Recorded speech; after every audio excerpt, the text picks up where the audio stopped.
We start with the conditional probability. What is conditional probability? The probability of the happening of an event E1 when another event E2 is known to have already happened is called conditional probability, and it is denoted by P E1 slash E2. तो what do you mean by conditional probability? मतलब हम एक event की probability निकाल रहे हैं जबकि हमें पता है कि दूसरा इवेंट E2 ऑलरेडी हैपन हो चुका है। मतलब इसका हो चुका है, ये इस पर हमारी probability ऑफ इवेंट डिपेंड करेगी। तो whenever I write this term, it means I have to find the probability E1 when I know that the event E2 is already happened.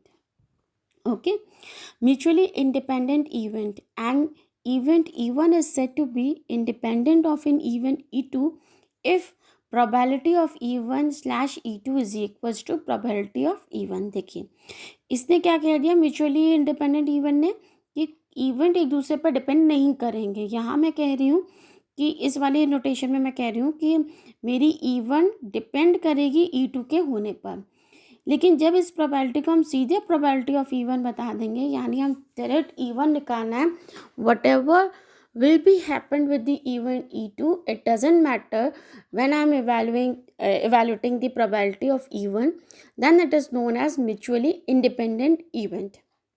ठीक है, that is if the probability of happening of even is totally independent of the happening of the event E2, then they are known as mutually independent events।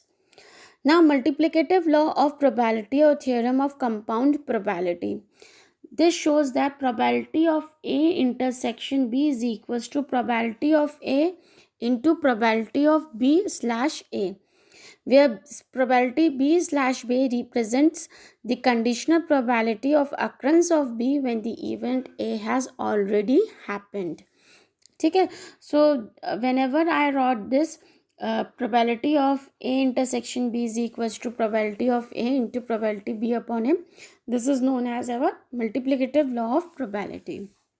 Now let us see some examples based on this conditional probability। A problem in mechanics is given to three students, capital A, capital B, capital C, whose chances of solving it are 1/2, 1/3, 1/4 respectively।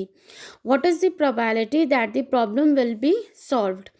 तो देखिए आपको क्या करना है कि एक problem है mechanics में जिसको कि तीन स्टूडेंट सॉल्व कर रहे हैं, capital A, capital B, capital C. Capital A की इस प्रॉब्लम को सॉल्व करने के जो चांसेस हैं वो ये हैं, 1/2 है, बी का 1/3 और सी का 1/4। तो क्या प्रोबेबिलिटी होगी कि वो प्रॉब्लम सॉल्व हो जाए? तो ये प्रोबेबिलिटी तो दे रखी है सॉल्व होने की, ना सॉल्व होने की प्रोबेबिलिटी क्या हो जाएगी? जो ए नहीं सॉल्व कर पाएगा उसकी प्रोबेबिलिटी क्या हो जाएगी? 1 - 1/2।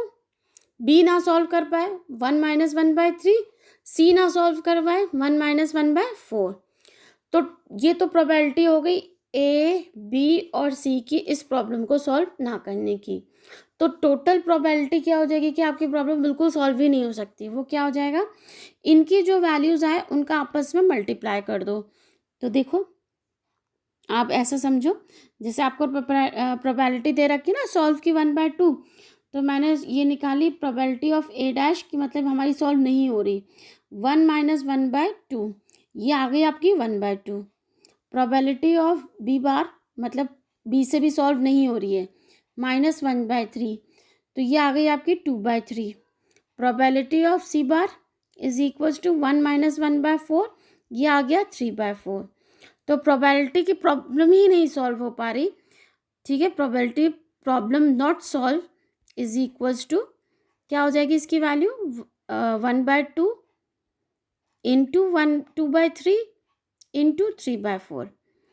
तो ये 3 से 3 कट गया, 2 से 2 कट गया, तो इसकी वैल्यू आ गई आपकी 1/4। तो ये प्रोबेबिलिटी आ गई कि आपकी प्रॉब्लम सॉल्व ही नहीं हो रही है। और प्रॉब्लम सॉल्व हो जाए, प्रॉब्लम सॉल्व हो जाए, problem not solve, problem solve, इसकी वैल्यू क्या हो जाएगी, 1 - 1/4, दैट इज 3/4। ये हो जाएगी प्रोबेबिलिटी कि आपकी प्रॉब्लम पूरी पूरी सॉल्व हो जाए। ठीक है, देखिए यही किया इन्होंने आपके इसमें क्वेश्चन में। देखिए ऐसे ही निकाला है, नॉट सॉल्व की निकाल ली, इनको मल्टीप्लाई कर दिया एंड देन 1 में से माइनस कर दिया, तो ये आ गई आपकी प्रोबेबिलिटी वो सॉल्व हो जाए। सेकेंड न्यूमेरिकल देखिए, the odds that a book will be favorably reviewed by 3 independent critics are 5 to 2, 4 to 3 and 3 to 4 respectively. What is the probability that of the 3 reviews a majority will be favorable? देखो majority will be favourable कब होगी, जब ए और B और सी हैं, ठीक है, ये 3 क्रिटिक्स हैं। फेवरेबल कब होगी, जब ए बी सी तीनों फेवरेबल हो, या ए बी फेवरेबल हो सी ना हो, बी सी फेवरेबल हो ए ना हो, ए सी फेवरेबल हो बी ना हो। तो 4 कंडीशन हो गई, इन 4 कंडीशन की हमें अलग अलग निकालनी पड़ेगी। तो सबसे पहले हमें निकालनी पड़ेगी कि आपकी ए बी सी की फेवरेबल रिव्यूड की प्रोबेबिलिटी। वो कैसे निकालेंगे, क्या दे रखा है आपको, 5 to 2 दे रखा है ना, 5 to 2 दे रखा है, इसका क्या मतलब है, हमें क्या दे रखा है 5:2, ठीक है। तो आपका प्रोबेबिलिटी ऑफ ए कितना आ जाएगा 5/7। समझे 5/7 कैसे आया, ये हो गया ए का पार्ट 5, 7, 5 + 2 7। ऐसे बी के लिए आपको दे रखा है 4 to 3, 4 to 3 यानी 4:3, तो बी की क्या हो जाएगी 4/7। देखिए 4 + 3 7। सी की क्या दे रखी है आपको 3 to 4, 3 to 4 यानी 3:4, तो इसकी प्रोबेबिलिटी क्या हो जाएगी 3/7। देखिए 3 आ गया, 7, 3 + 4 7, तो ये आ गई आपकी प्रोबेबिलिटी ए बी सी की। तो देखिए यही लिखी है उन्होंने, let the 3 critics be ABC, the probabilities P1 P2 being of the book being favorable reviewed by ABC are this। लिख दिया उन्होंने, नहीं अनफेवरेबल होगा तो प्रोबेबिलिटी निकालिए अनफेवरेबल की 1 से माइनस करके। तीनों केसेस के निकाल लिया, ए बी सी जो है तीनों फेवरेबल रिव्यूड है, तो फेवरेबल की ये है, तीनों का इन्हीं का मल्टीप्लाई कर दिया आ गया। अब ए बी फेवरेबल है सी नहीं है, तो ए बी की तो आप ये वैल्यू लोगे, सी की आप अनफेवरेबल वाली वैल्यू लोगे। देखो ये क्या है, देखो 5/7, 4/7, सॉरी ए का दिखा दिया था, बी का सी का क्या है 4/7। देखिए अनफेवरेबल का, ए और सी आपकी फेवरेबल हो और बी जो हो वो ना हो, ए और सी फेवरेबल होंगे आपके। सेकंड देखिए, सेकंड तो हो गया, थर्ड देखिए ए सी फेवरेबल हो, ए सी फेवरेबल है यानी 5/7, 3/7, तो देखिए 5/7, 3/7। बी अनफेवरेबल है तो 3/7, ठीक है। ऐसी फोर्थ का निकाल लिया। Hence the probability that a majority will be favourable is, क्या हो जाएगी आपकी, इन तीनों का आपने सम ले लिया, ठीक है। देखिए ये और ये चारों का आपने सम ले लिया and that will be your answer, total answer, ठीक है। थर्ड देखिए, A and B throw alternatively with a single die, A having the first throw. The person who throw ace is to win. The person who first throw ace is to win. What are their respective chances of winning? तो देखो आपने अगर पहले throw किया है, the chance of throwing an ace with a single die is 1/6, है ना, 1 out of 6. The chance of not throwing with a single die is 1 - 1/6, 5/6। मतलब अगर आपने एक बार में थ्रो किया और एक ही बार में आपका कितना आ गया 6 आ गया कि आपकी गोटी खुल गई, तो उसके चांसेस क्या होंगे 1/6, और नहीं आया उसके क्या चांसेस होंगे 1 - 1/6, that is equals to 5/6। If A is to win he should throw an ace in the first, third, fifth, मतलब ऑल्टरनेटिवली आएगा, फर्स्ट के बाद सेकंड तो आ नहीं सकता क्योंकि सेकंड में आप सेकंड प्लेयर का बारी होगी, तो फर्स्ट प्लेयर की कौन कौन सी बारी होंगी, पहली, तीसरी, पांचवी एंड सो ऑन, ठीक है। और बी की कौन सी होंगी, सेकंड, फोर्थ, सिक्स्थ, है ना, ऐसी बी की चांसेस होंगी। The chances that an ace is thrown in the first, second, third are, देखो क्या हो जाएंगी, पहले में उसने भेजा, पहले में वो आ गया मान लीजिए, तो क्या आ गया 1/6, पहले में नहीं आया दूसरे में आया, तो क्या आ जाएगा 5/6 इंटू 1/6, ये 5/6 पहले की ना आने का इंटू 1/6, इसीलिए हमने चांस लिया, अब आया 1/6। थर्ड क्या हो जाएगा 5/6, 5/6, 1/6, 5/6 5/6 पहले और दूसरी चांस का एस ना आने का, और 1/6 थर्ड चांस में एस आने का, ऐसी 4 चांस में एंड सो ऑन। तो आप इसको ऐसे लिख सकते हो इस सीरीज को। तो ए के चांसेस क्या हो जाएंगे, ये आ गई आपकी पूरी सीरीज आ गई। ठीक है, अब ये आपकी इनफाइनाइट सीरीज है, जीपी है। जीपी का फॉर्मूला होता है A/1 - R। ए आपका फर्स्ट एलिमेंट होता है, तो ये आ गया ए। आर क्या होता है, ratio of first and second element. Second element आपका 5/6 है, ठीक है, और आपका ये पहला एलिमेंट 1/6 है, 5/6 का होल स्क्वायर है। आप इसको सॉल्व करो, आपका आ गया ये 5/6। सॉल्व कर लिया, इसका आंसर आ गया 6/11। और बी का चांस क्या हो जाएगा, सीधे सीधे 1 में से आप ए के जीतने का चांस हटा दो, बी के जीतने का चांस आ गया। ठीक है, तो this is how we solve. थोड़ा सा आप ये ध्यान रखिएगा, कहाँ मल्टीप्लाई आता है, कहाँ एडिशन आता है।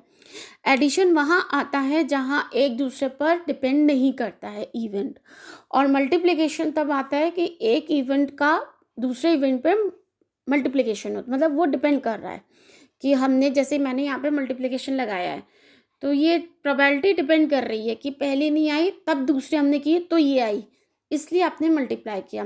आपने कहा एक इवेंट ये हो गया, एक इवेंट ये हो गया, एक इवेंट ये हो गया, आंसर टोटल तीनों का, मतलब एक इवेंट हो गया वो दूसरे पर डिपेंड नहीं कर रहा, दूसरा हो गया तीसरे पर डिपेंड नहीं कर रहा। ये कहाँ हमने देखा, इस वाले न्यूमेरिकल में। देखिए यहाँ हमने ऐड किया है ना, ये देखिए यहाँ लास्ट में हमने ऐड किया है। तो ये क्यों ऐड किया है, क्योंकि ये चारों इवेंट एक दूसरे पर डिपेंड नहीं कर रहे हैं। हमने 4 डिफरेंट कंडीशंस बता दी हैं, पर हमने ये नहीं बताया कि चारों आपस में रिलेशन एग्जिस्ट कर रहा है कि ये कर रहा है तभी ये कर रहा है, तभी ये कर रहा है, तभी ये कर रहा है। ये 4 कंडीशंस आई थी, that is why I add here. ठीक है, चलिए नेक्स्ट देखिए 4th।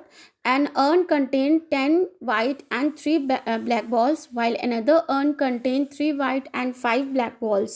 2 balls are drawn from the first urn and put into the second urn, and then a ball is drawn from the latter. What is the probability that it is a white ball? ठीक है, तो आप ये समझिए कि 2 ball आपने drawn की हैं पहले वाले अर्न से, तो अब वो दोनों बॉल जो हो सकती हैं उन पर 3 कंडीशन लग सकती हैं कि वो दोनों बॉल आपकी सफ़ेद हो सकती हैं, वो दोनों बॉल आपकी ब्लैक हो सकती हैं क्योंकि सफ़ेद और काली हैं, है ना। तो या तो दोनों बॉल वाइट हो सकती हैं, या दोनों बॉल ब्लैक हो सकती हैं, तीसरी एक वाइट हो सकती है, एक ब्लैक हो सकती है। ठीक है, अब ये जो तीनों इवेंट्स हैं इसको समझ लीजिए हमने किससे शो कर दिया, capital A, capital B, capital C से। ठीक है, तो कैपिटल ए में हमने क्या बताया कि दोनों बॉल जो हैं आपकी कहाँ से हुई है, वाइट बॉल है, दोनों बॉल आपकी कैसी है, वाइट। तो वाइट टोटल कितनी है, 10, तो 10 में से आपने निकाल ली दोनों वाइट, 10C2 टोटल कितनी है, 13 अपॉन 13C2, क्योंकि टोटल आपको 2 ही निकालनी 13 में से। ये आ गई जब दोनों वाइट हैं, दोनों ब्लैक हैं, ब्लैक हैं तो यानी हमने 3 में से C2 निकाल लिया, 3C2 अपॉन 13C2। ठीक है, अब एक ब्लैक है एक वाइट है, तो 10C1 इंटू 3C1, एक हमने वाइट में से निकाल ली, एक हमने ब्लैक में से निकाल ली, अपॉन 13C2 ये निकल आई। ठीक है, when 2 balls are transformed from one urn to second urn, the second urn will contain, अब आपने क्या किया, 2 बॉल ट्रांसफ़र कर दी सेकेंड अर्न में, तो अब सेकेंड अर्न क्या कंटेन करेगा, सेकेंड अर्न ये है, अगर आपने दोनों वाइट ट्रांसफॉर्म कर दी, दोनों बॉल जो ट्रांसफॉर्म करी हैं दोनों वाइट हैं, तो ये कंडीशन आ जाएगी, ये इसमें 2 जुड़ जाएंगे 3 में, 3 + 2 = 5, ब्लैक का 5 ही रहा। अब दोनों बॉल जो ट्रांसफ़र करी हैं दोनों ब्लैक हैं, तो ये कंडीशन आ जाएगी, वाइट 3 ही रहेगा, ब्लैक 7 हो गया। अब आपने जो ट्रांसफ़र करी है एक वाइट है और एक ब्लैक है, तो ये थर्ड कंडीशन आ गई, दोनों में एक ऐड हो गया, 4 और 6। ठीक है, let W denote the event of drawing a white ball from the second urn in the 3 cases, first second third. ठीक है, ना प्रोबेबिलिटी वाइट, आपकी जो प्रोबेबिलिटी है कि बॉल जो है वो वाइट है, जबकि आप ऑलरेडी क्या कर चुके हो, 2 बॉल निकाल चुके हो, दोनों वाइट हैं। ठीक है, प्रोबेबिलिटी कि आपने वाइट है और आपने निकाली ब्लैक है। ठीक है, तीनों प्रोबेबिलिटी आपने निकाल ली, 5/10, 3/10 एंड 4/10। ये कैसे निकली, 5/10, 3/10 एंड 4/10 ये निकली आपकी वाइट से, देखिए ये जो वाइट है यहाँ से निकली आपकी। जब आपने 5 निकाली है तो देखिए 5/10, टोटल 10 है ना, टोटल वाइट 10 है, तो ये 10 यहाँ आया, यहाँ पहले में 5 था तो ये 5 आ गया, ठीक है। सेकेंड कंडीशन के लिए 3/10 और फोर्थ कंडीशन के लिए 4/10, ठीक है, समझ में आया। वाइट बॉल का निकालने, required probability will be probability of A dot probability of ये, देखिए यही होगी प्रोबेबिलिटी ए का है जब आपने दोनों वाइट निकाली हैं, ठीक है, और W/A ये है जब आपने दोनों ब्लैक निकाली हैं तो ये है, प्रोबेबिलिटी ऑफ ये निकाली है तो ये है, तो आपका टोटल आंसर दोनों का तीनों का ऐड करके ये आ गया, ठीक है। Now these some questions are given to you for your to solve by yourself. If you are having any problem, you can ask in my WhatsApp. Till now, till then, please solve these questions and understand.